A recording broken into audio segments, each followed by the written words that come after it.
నమస్కారం. ఈటీవీ2 తీర్థయాత్ర కార్యక్రమానికి స్వాగతం. కలియుగ వరదాయకుడిగా, అఖిలాండ కోటి బ్రహ్మాండ నాయకుడిగా శ్రీ వెంకటచలాధీశుడు నిత్య పూజలందుకుంటున్నాడు. తిరుమలలో వ్యక్తమై తన ఉనికిని ఎన్నో ప్రదేశాలలో తెలియపరిచాడు. ఆ ప్రదేశాలన్నీ పరమ పవిత్ర పుణ్యధామాలుగా వినతికెక్కాయి.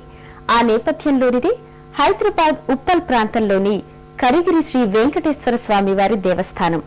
ఈనాటి తీర్థయాత్ర కార్యక్రమంలో ఆ ఆలయ విశేషాల్ని చూద్దాం పదండి.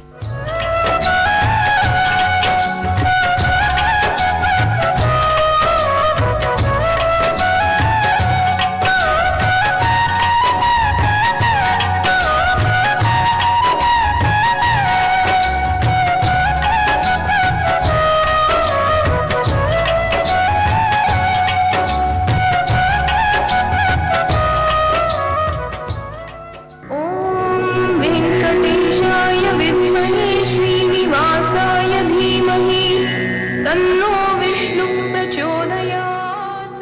1971 సంవత్సరం ఏప్రిల్ 30వ తేదీన కరిగిరిపై శ్రీ వెంకటేశ్వర స్వామి వారిని ప్రతిష్ఠించారు. శ్రీనివాస భక్త పరాయణుడైన కందాళై ధర్మాచార్యులు నళినీదేవిల సుపుత్రుడు సర్పసైన స్వరూప్ కుమార్ అకాల మరణం చెందారు. పుత్రశోకంతో తల్లడిల్లుతోన్న ధర్మాచార్యులకు శ్రీనివాసుడు స్వప్నంలో గోచరమై పుత్రుని పేరిట జనవాసం ఏర్పరిచి అందులో తన సన్నిధిని నెలకొల్పమని ఆదేశించాడని ఈ ఆలయ నేపథ్యం గురించి చెబుతారు.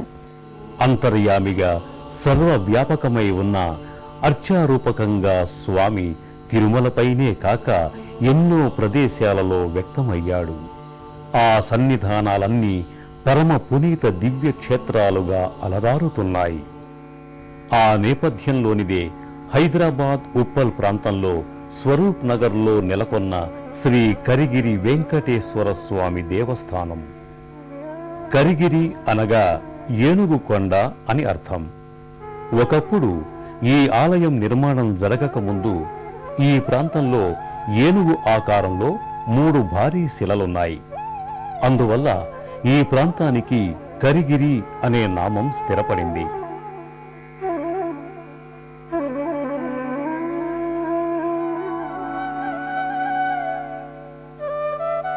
(1971) సంవత్సరంలో ఈ ఆలయ నిర్మాణానికి శ్రీకారం చుట్టారు.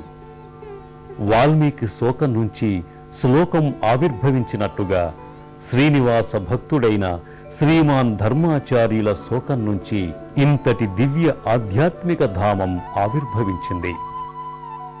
ధర్మాచార్యుల వారికి శ్రీనివాసుడు స్వప్నంలో సంకల్పించి కలిగించి ఈ శ్రీనివాస సన్నిధికి స్వామి రూపకల్పన చేశాడు. ఉప్పల్ ప్రధాన రహదారి పక్కన కరిగిరి శ్రీనివాస సన్నిధికి సంబంధించిన స్వాగత తోరణం నెలకొని ఉంటుంది. స్వాగత ద్వారంపై శ్రీవారు ఇరుదేవేరుల మూర్తులుంటాయి.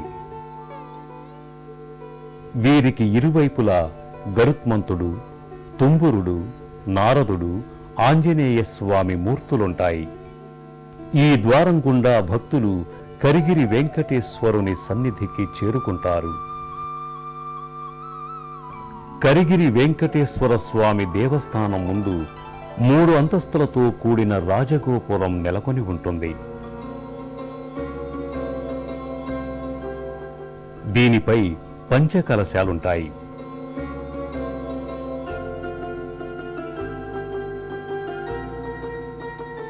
ఎదురుగా తళతళలాడే ధ్వజస్తంభం సమున్నతంగా భాసిస్తుంది. బంగారు వర్ణంతో కళకళలాడే ధ్వజస్తంభం పైన తిరునామం, శంకుచక్రాలుంటాయి.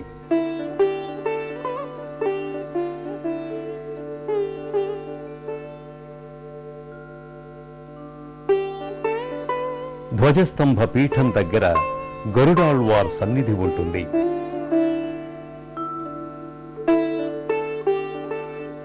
గరుడుని నిలువెత్తు విగ్రహం భక్తుల్ని ఆకట్టుకుంటుంది.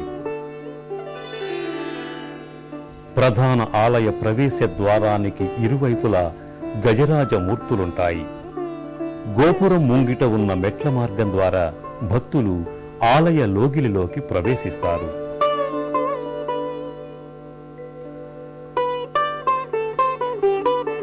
ఆలయ ముఖమంటపం పైన కళ్యాణ వెంకటేశ్వర స్వామి విగ్రహం గోచరిస్తుంది.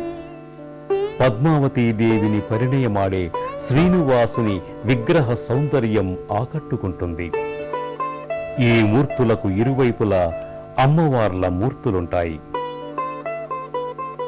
ప్రధాన ఆలయ శిఖరం పైన శ్రీనివాసుని విగ్రహాలతో పాటు పలు భంగిమల్లో ఉన్న లక్ష్మీదేవి మూర్తులుంటాయి. శ్రీవారితో పాటు మహాలక్ష్మికి, గోదాదేవికి ఇక్కడ విడివిడిగా ఆలయాలున్నాయి. ఈ 3 ఆలయాలకు ఒకే ముఖమంటపం ఉంటుంది.